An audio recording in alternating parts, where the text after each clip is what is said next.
बिस्मिल्लाहिर्रहमानिर्रहीम। सामीने किराम अस्सलामु अलैकुम। मौलाना रूमी रहमतुल्लाह अलैह ने लिखा है कि एक दिन तूफान बड़ा तेज आ गया। एक आदमी दरख्त के नीचे खड़ा था। वहां एक बुजुर्ग भी खड़े थे, दो और नौजवान भी खड़े थे। उस बुजुर्ग ने सब लोगों से कहा कि तूफान बहुत तेज है, ऐसा ना हो कि दरख्त का कुछ हिस्सा टूट के हमें लग जाए। ये सामने एक बरामदा है, आओ हम सब इस बरामदे में चलते हैं। वो दोनों उस बुजुर्ग के साथ अंदर बरामदे में चले गए। एक शख्स वहीं खड़ा रहा। बुजुर्ग ने उसको कहा, बेटा आप भी अंदर आ जाएं। वो कहने लगा कि कोई बात नहीं, अल्लाह बचाएगा। थोड़ी देर के बाद बुजुर्ग ने फिर कहा कि बेटा तूफान बहुत तेज है, आंधी से दरख्त का कोई हिस्सा टूटेगा और तेरे सर पर लगेगा, आप यहाँ आ जाए।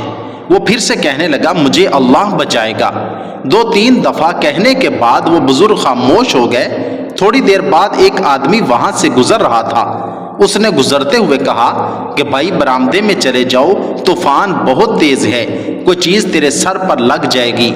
वो कहने लगा, नहीं अल्लाह बचाएगा। एक और शख्स आया, उसने बड़े प्यार से कहा, मैं पीछे से होके आ रहा हूँ, तूफान बहुत तेज है, मैंने बहुत सारे दरख्त गिरे हुए देखे हैं, तू अंदर चला जा।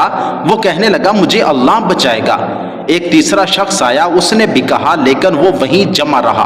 वो शख्स आगे बढ़ा ही था कि तूफान का तेज झटका आया और एक बड़े दरख्त का मोटा सा तना ऊपर से जोर से गिरा, जो उसके पीछे सर पे लगा तो धड़ाम से जमीन पे गिर गया और सर फट गया, रूह परवाज कर गई।